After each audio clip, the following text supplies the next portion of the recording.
देवदेव बाबा धवलेश्वर आज पवित्र कार्तिक मासर चतुर्थ दिन जहाँ को चतुर्थी कहुए बा चतुर्दशी एवं आज यही रातिर संधिक्षण माने त्रयोदशी एवं चतुर्दशी संधिक्षण में भगवान शिव पाखे धवलेश्वर पाखे आज गजभोग एवं तरण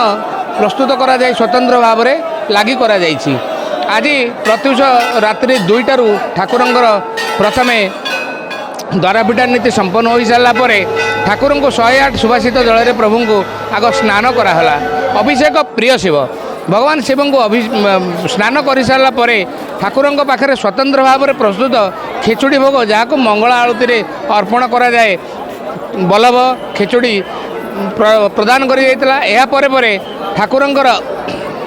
शंकुड़ी भोग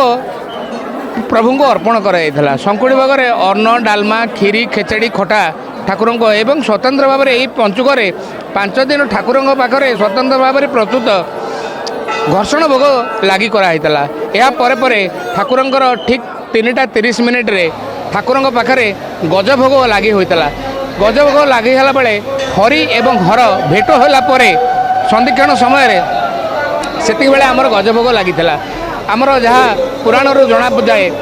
विष्णुश्च हृदय शिव शिवश्च हृदय विष्णु